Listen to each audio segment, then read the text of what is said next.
Tonight, I'm sharing 5 terrifying true-style stories from night shift workers. The first story involves a nurse who began hearing footsteps in a hospital wing that was supposed to be completely empty. And by the end, you'll understand why she never worked nights again.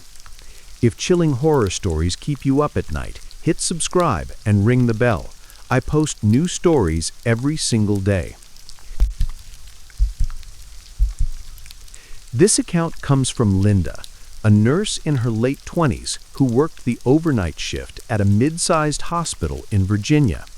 Linda had been on nights for nearly 2 years. She told me she preferred them. Fewer visitors pacing the halls, less noise from phones ringing, less chaos with meals and medications. It was quieter, calmer. But she also admitted that after midnight, the hospital changed. It wasn't the usual quiet of people sleeping. It was the kind of silence that pressed on your chest, where every sound carried too far. A distant door click. A cart squeaked. Even her own shoes seemed too loud on the waxed floors. Her assigned floor had 2 wings: West, which was active with patients, and East, which had been closed for renovations. The East Wing was supposed to stay locked, unused, dark. That was why the first time she heard the footsteps, her entire body froze. They were heavy, deliberate, echoing from the East Corridor. At first, she thought it was security or maintenance. She even called out, "Hello?" But no one answered. The footsteps stopped just past the double doors to the closed wing. Her coworker, Angela, waved it off. She said, "This place echoes. Don't pay attention." But Linda knew echoes didn't sound like that. Echoes didn't pause as if someone were listening back. The next few nights, the footsteps returned. Always between 1 and 2 a.m. Always the same pace. Slow, steady, unhurried. She began checking the doors. Once she found them cracked open, even though she'd closed them herself. Another night, the overhead lights in the supposedly shut-down hallway flickered on, one by one, like someone was walking beneath them. It wasn't just her imagination. A patient recovering from surgery once asked her, "Who's that tall man standing by the door?" when no one was there. And once, a janitor swore he saw someone pacing at the far end of the East Wing. When he followed, the hallway was empty. Linda avoided the wing whenever she could, but one night she couldn't. The IV supply closet was inside the closed corridor, and she was out of options. She swiped her badge, pushed the doors open, and stepped inside. The air was different there. Colder. Still. She walked quickly, refusing to look into the dark patient rooms. The smell of disinfectant hung in the air, sharp and artificial. Halfway down, she stopped dead. A man was standing at the far end of the hallway. He was tall, shoulders broad beneath a faded patient gown. His head was tilted forward, chin tucked, so his face was hidden in shadow. "Sir?" she whispered, voice trembling. "You're not supposed to be here." He didn't move. Her fingers brushed the radio at her belt, but before she could grab it, he took one step forward. The fluorescent light above him buzzed, dimmed, and flared, and he was gone. The hallway stretched out, completely empty. Linda sprinted to the supply closet, snatched what she needed, and ran back to the staffed wing, gasping for air. She told herself she was overtired, that she'd imagined it. But when she sat down at the nurse's desk, her hands were still shaking too hard to hold a pen. That wasn't the last time. A week later, she looked up from charting and froze. The man was standing in the doorway of the East Wing, still, silent, watching. Her coworker Angela looked when Linda whispered her name. By then, the doorway was empty again. Linda knew she hadn't imagined it. Linda requested a transfer within days. She moved to pediatrics and never went back to the third floor on nights. Only later did she learn that years earlier, the East Wing had been used for psychiatric patients. One man, tall and in his 50s, had died there after being left unattended. The circumstances were vague, but staff whispered about it when they thought no one was listening. Linda says she still dreams of that hallway sometimes. In the dream, the footsteps echo closer, closer, until she wakes in the dark, heart pounding, certain someone is standing just beyond her bedroom door. Before you go, would you have stepped into that wing or refused? If chilling horror stories keep you hooked, hit subscribe and ring the bell. I post new stories every single day. The second story involves a gas station clerk who started seeing the same man appear on his security cameras night after night. And by the end, you'll understand why he quit the job and never worked nights again. If chilling horror like this keeps you hooked, hit subscribe and ring the bell. I post new stories every single day. This account comes from Mark, a 24-year-old who worked the overnight shift at a gas station off a lonely highway in Kansas. The station was small. 2 pumps, a dimly lit convenience store, and a row of fluorescent lights that buzzed so loudly he sometimes swore they were the only sound for miles. He used to joke that if he turned the radio off, the silence outside would swallow him whole. Mark's routine was simple. Keep an eye on the pumps, wipe down the counter, and drink enough coffee to stay awake. On slow nights, he scrolled through his phone and occasionally glanced at the security monitors mounted behind the register. 4 cameras covered the property: the pumps, the parking lot, the inside of the store, and the dumpster out back. Most of the time, they showed nothing but static emptiness. One Tuesday, a little after 2 in the morning, he noticed movement on the monitor that covered the lot. A man was standing just at the edge of the light, tall, thin, wearing a dark coat. The figure wasn't doing anything, just standing perfectly still. Mark squinted, thinking maybe a customer's car had broken down. But when he looked up from the monitor and out the window, the lot was empty. When he glanced back at the screen, the man was still there. Same posture, same spot, only this time Mark realized he couldn't quite make out the man's face. It wasn't the blur of poor camera quality, it was more like the lens refused to focus, as if the face itself resisted being seen. Grabbing his flashlight, he stepped outside. The air was sharp and cold, and his breath curled white against the darkness as he walked across the lot. The pumps gleamed silver under the harsh lights, and the road stretched off into silence. Nothing. No man. No car. Not even fresh prints in the gravel. When he came back inside, heart still racing, he checked the monitor again. The man was there. Same spot. Perfectly still. The next night, it happened again. This time the man stood near the dumpster, still blurred, still unmoving. Mark forced himself outside again, every instinct telling him it was a prank or a glitch. The dumpster sat under the flickering light, the shadows stretching long across the gravel. Empty. Nothing but the hum of the ballast overhead. But on the screen inside, the figure remained. By the third night, Mark had convinced himself it was a glitch in the system, until he saw something that shook him to his core. Around 3 in the morning, camera 4, which covered the dumpster, flickered hard. When it stabilized, the man was staring directly into the lens. Head tilted upward, face locked on the camera. Mark froze, his stomach twisting. He leaned closer, unable to pull his eyes away. For the first time, the figure wasn't blurred. It was worse. The face wasn't missing. It was distorted, like a bad transmission caught halfway between frames. The mouth seemed open too wide, the eyes smudged into dark pools. And as Mark stared, the feed went to static and then cut out entirely. Before he could even move, the door chime dinged. His head whipped around. The glass door at the entrance had swung open a crack, cold air rushing in, but there was no one on the lot. He grabbed the bat behind the counter, his pulse hammering in his ears, and pushed the door shut. The lock clicked back into place, and he stood there shaking. That was when he looked back at the monitors. On the inside feed, camera 3, the man was standing behind the counter, in his spot. For a split second, he thought his heart stopped. He spun around, expecting someone to be inches from him. Nothing, just empty tile and the faint hum of the coolers. But on the monitor, the man was still there.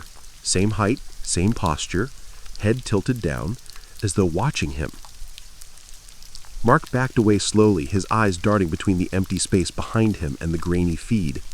Then the monitor glitched again.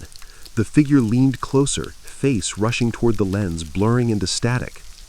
The system shut down completely. The store went silent. He stood there frozen, gripping the bat, the seconds stretching into an eternity. And then, just as suddenly, the machines hummed back to life. The fluorescents flickered, and the monitors flickered on. All 4 feeds showed empty frames.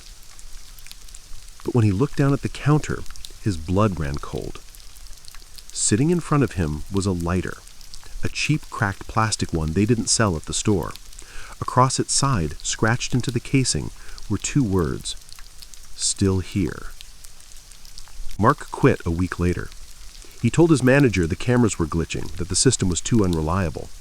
The manager just shrugged and said the equipment was old. Mark never mentioned the lighter. He kept it in his backpack for months, too afraid to throw it away. Some nights he swore he could hear it shift in the dark, as if something inside was trying to move. He told me he hasn't stopped for gas at night since. He always fills his tank before dark, even if it means going out of his way. Because he's convinced that if he ever stares too long at another security feed, the man will be there, standing, watching, waiting for him to look up. Before you go, would you have kept watching those monitors or turned them off for good? Share your answer in the comments. Your story might be featured in a future video. If chilling horror like this keeps you hooked, hit subscribe and ring the bell. I post new stories every single day.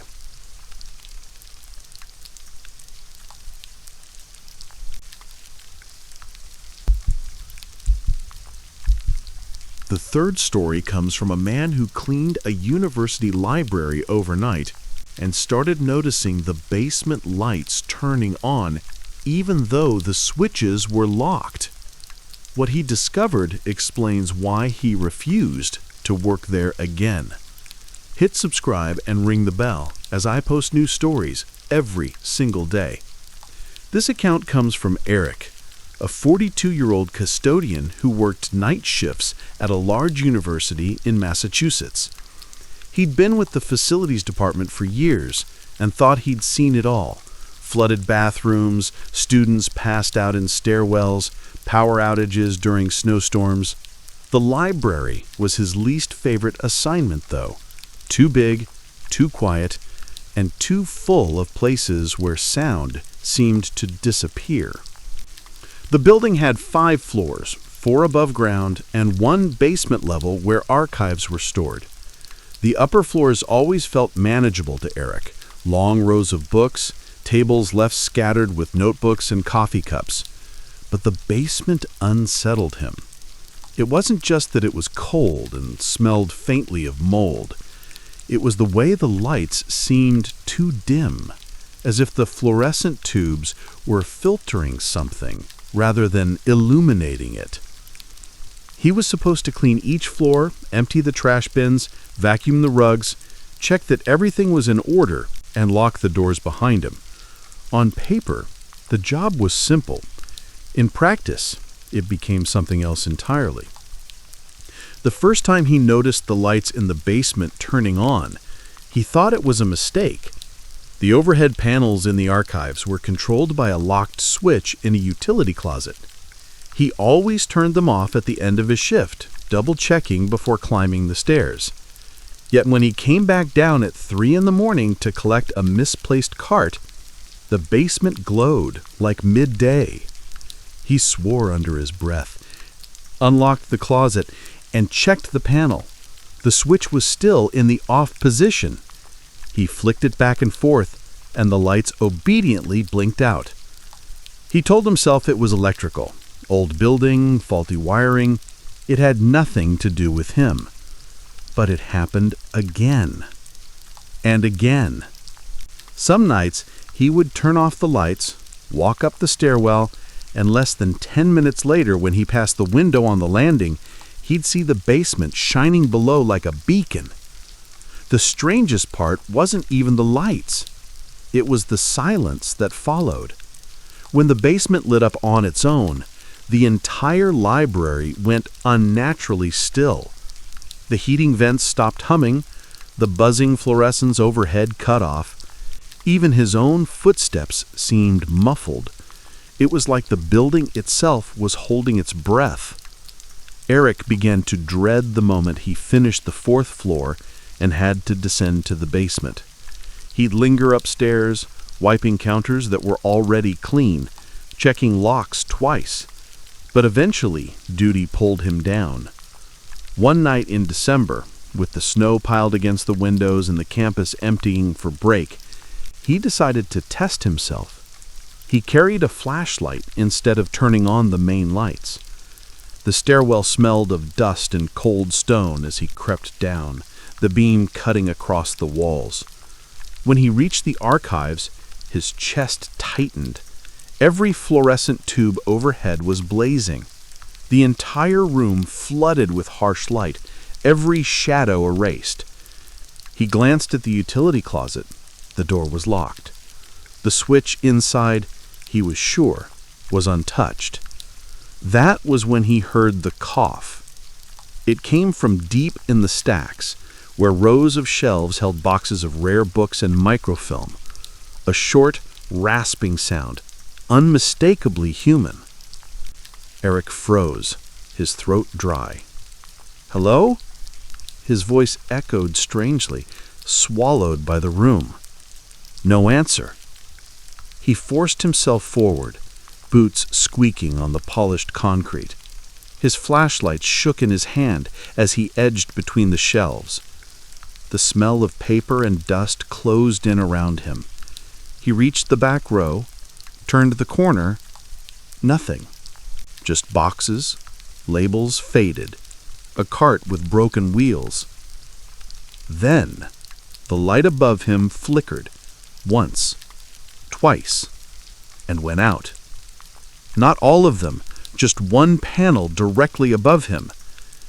Eric's skin prickled. He spun and hurried toward the stairwell, the beam of his flashlight jerking wildly. Behind him, another panel blinked out, then another. It wasn't random. The darkness was following him. By the time he reached the stairs, half the room was in shadow. He slammed the door shut, bolted up 2 flights, and didn't stop until he reached the lobby, chest heaving. The next day, he told his supervisor. The man barely looked up from his clipboard. "Old wiring. Basement's due for an overhaul. Don't worry about it." But Eric knew what he'd heard, and more importantly, what he'd felt. The weight of someone unseen in the stacks, the deliberate rhythm of the lights shutting down in pursuit. He tried to brush it off, but the library had other plans. 2 weeks later, he was back on shift, walking past the monitors in the lobby. They were old black and white feeds showing each floor. As he glanced at the screen for the basement, his stomach dropped.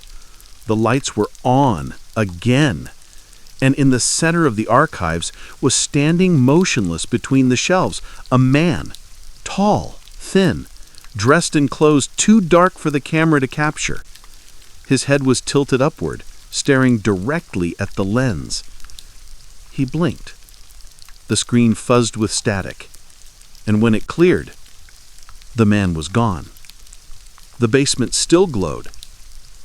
He grabbed his coat and left early that night, not caring about the write-up. He lasted 1 more week. On his final night, the lights flared on just after midnight. He tried to ignore them, focused on vacuuming the lobby rug. But when he looked up, he saw the glow creeping up the stairwell window. It was brighter than before, too bright for fluorescence, almost white.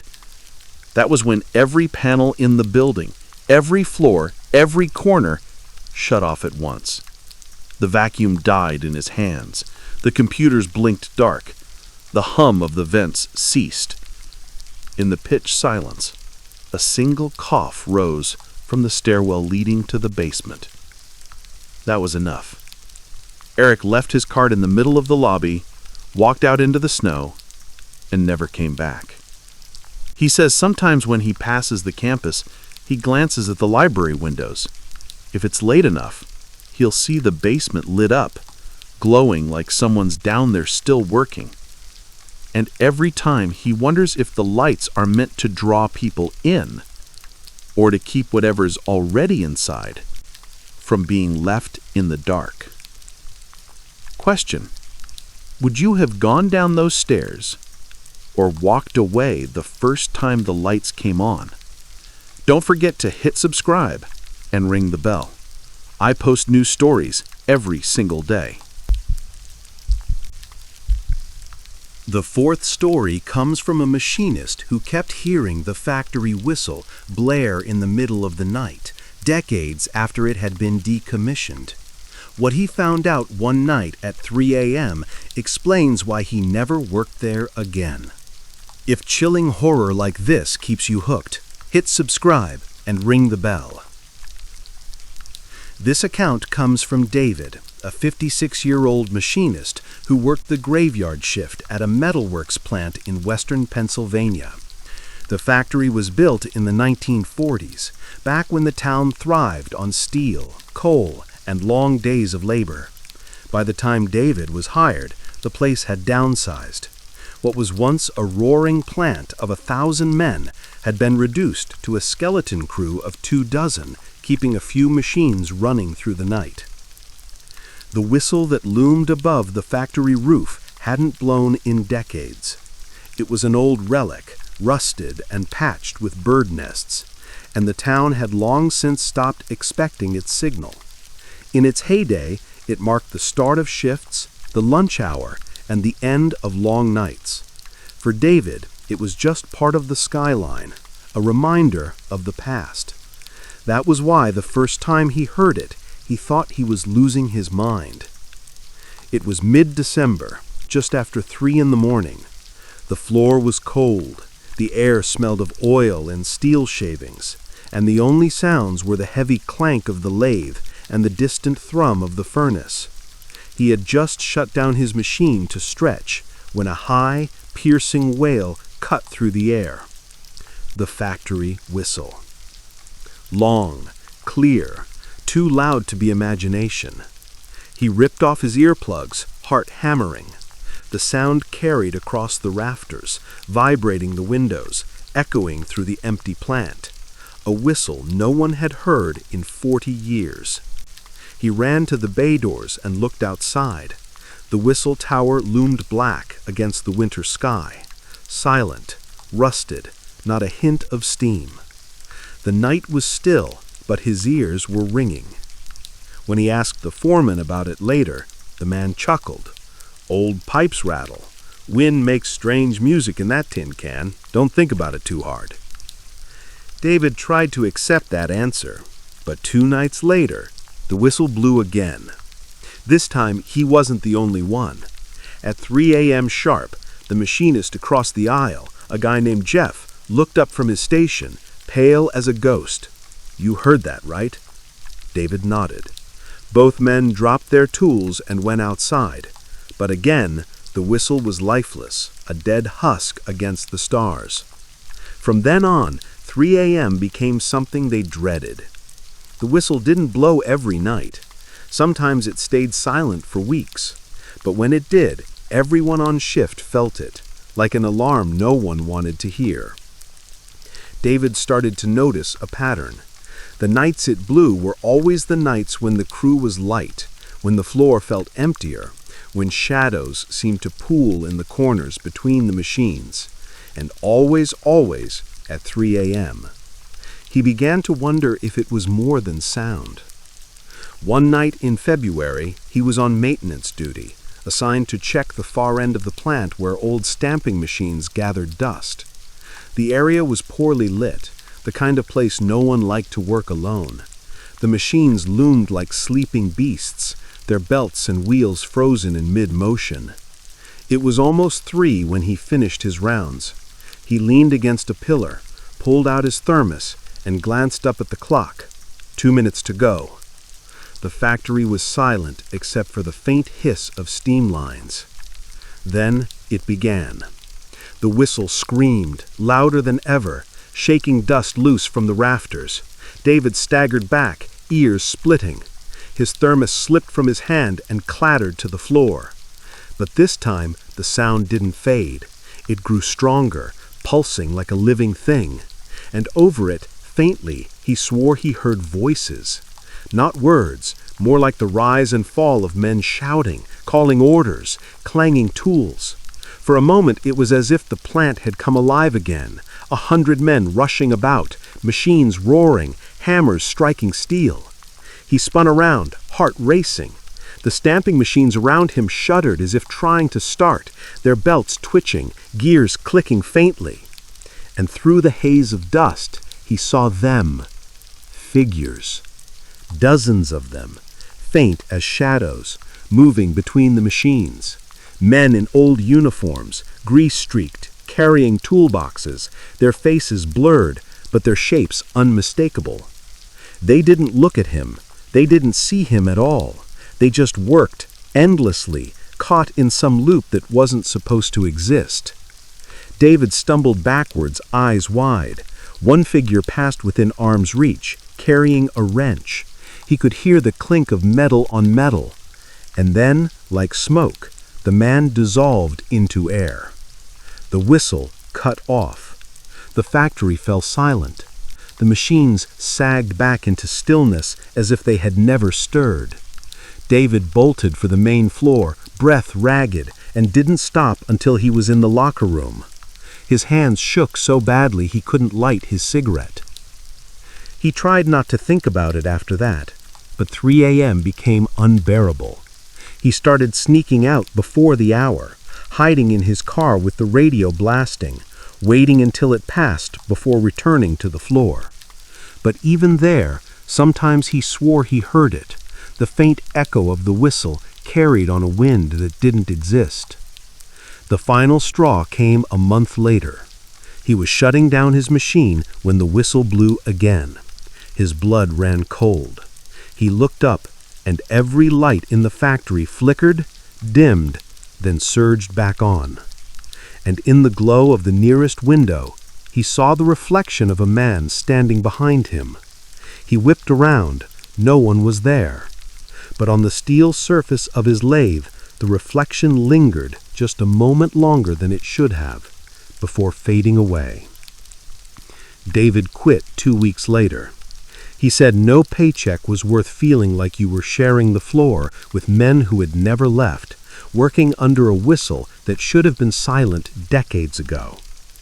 He says that even now, years later, if he wakes at 3 in the morning, he sometimes hears it faintly, not from the factory, but from nowhere, a distant mournful wail carrying across the dark as if calling men back to their posts. And when that happens, he doesn't move, he doesn't breathe, he just waits for it to fade, praying it doesn't call his name next. Before you go, would you have stayed in that factory or walked off the job the first time the whistle blew? Share your answer in the comments. Your story might be featured in a future video. If unsettling horror stories like this keeps you hooked, hit subscribe and ring the bell. I post new stories every single day. The fifth story comes from a security guard in a downtown office building who began noticing the elevators moving on their own in the middle of the night, long after the power was shut off. What he eventually saw explains why he never stayed in that building past midnight again. Don't forget to hit subscribe and ring the bell. I post new stories every single day. This account comes from Ray, a former security guard who worked nights in a 20-story office tower in Chicago. The building had been built in the 1970s, all mirrored glass and concrete, and by the time Ray got the job, half the offices stood empty. Law firms, accounting offices, tech startups, they all kept normal hours. By 9 p.m., the place was a ghost town, the lobby echoing with the sound of his own footsteps. Ray liked the job at first. The pay wasn't great, but it was quiet. His rounds consisted of walking the perimeter, checking the locks, scanning his badge at checkpoints, and monitoring the cameras from the desk in the lobby. The hardest part was staying awake between 2 and 5 a.m., when the city outside fell silent and the hum of the fluorescent lights overhead seemed to vibrate in his skull. The elevators were supposed to shut down at midnight. That was written into the building's schedule, controlled from a master panel in the basement. Tenants could use them during the day, but after hours, only security could activate them with a special key. The point was safety and energy savings. No one should be going floor to floor after midnight. But about a month into his shift, Ray noticed something strange. At 1:14 a.m., the bell dinged. He looked up from the monitors just in time to see the elevator doors slide open. The car was empty. Ray frowned, grabbed his clipboard, and checked the log. No one else was in the building. He had locked all the office doors himself during rounds. He stepped inside the car, pressed the button for the lobby, and waited. Nothing happened. The panel was dead, as it should have been. He stepped out, doors closed, and he shook it off as a glitch. The next night, the same thing happened. This time at 2:37. The bell dinged, the doors opened, and no one stepped out. He called maintenance in the morning, but the elevator company insisted nothing was wrong. "Sometimes the system recalibrates," the man on the phone told him. "Doors might cycle. Nothing to worry about." Ray didn't buy it. The nights that followed only made things worse. The elevators began moving between floors. He'd glance at the security panel and see the digital readout showing the car rising from the basement to the 12th floor, stopping, then descending again, always between 1 and 4 in the morning. But when he checked the car itself, it was empty. No sound of footsteps, no echo of voices, just the bell dinging at random hours, the doors opening to reveal nothing but a vacant metal box. One night in April, around 3 a.m., he was making his rounds on the 15th floor when he heard it again, the familiar ding. He stepped into the hallway just in time to see the elevator doors sliding open at the far end. The car was empty. He started toward it, his shoes tapping on the marble. Then he froze, because for a split second, reflected in the mirrored back wall of the car, he thought he saw someone standing inside. A tall figure in a dark suit, head bowed. When he blinked, the reflection was gone. The car stood waiting, silent, doors wide as if inviting him in. Ray backed away, pulse hammering, and took the stairs instead. After that, he started avoiding the elevators altogether. But the more he ignored them, the stranger the activity became. The cars would move even when he was watching. The panel above the doors would light up, numbers ticking upward. Sometimes he'd hear the whir of the motor in the shaft, the faint groan of cables pulling weight that wasn't there. Once, when he checked the cameras, he swore he saw blurred figures stepping in and out of the cars. Not solid people, just outlines caught mid-motion. But when he replayed the footage, the screen showed nothing but static. The final straw came one stormy night in April. Rain lashed against the glass walls of the lobby, and the building felt even emptier than usual.